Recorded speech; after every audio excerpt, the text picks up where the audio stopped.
പക്ഷാഘാതം തന്നെയാണ് ഇതൊക്കെ. പക്ഷാഘാതമല്ല, പക്ഷാഘാതം. ഛത്തീസ് തരുമോ ഇല്ലേ? ഇങ്ങനെയാണ് എനിക്ക് ഇങ്ങനെ നഷ്ടപ്പെടുന്നത്.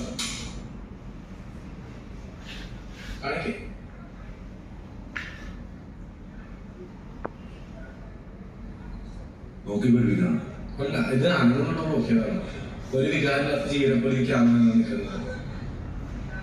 പൊന്നുപോയി അനീഷാവല്ലേ ദൈവത്തോ, നിങ്ങൾക്ക് ഞാൻ അനീഷിന് പേരിടും. അതിന് മുന്നേ തന്നെ പറഞ്ഞിട്ടുണ്ടെങ്കിൽ വളരെ റെസ്പോണ്ട് ചെയ്യും. ഒരു ശരാശരി മനുഷ്യനെ പോലെ റെസ്പോണ്ട് ചെയ്യും. നിങ്ങൾ റെസ്പോണ്ട് ചെയ്യും. ഞാൻ ക്യാമറയ്ക്ക് അനീഷിന് പേരിട്ടുണ്ടെങ്കിൽ പിന്നെ ഞാൻ ഈ വശത്തേക്ക് Aneesh B Aneesh B please. ഇങ്ങനെ ആളിക്ക് ഇല്ല.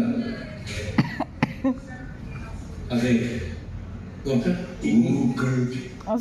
entertainer. ഇങ്ങനെ കാണിച്ചില്ല. ഇങ്ങോട്ടേക്ക് ചേട്ടൻ മാത്രം നോക്കി.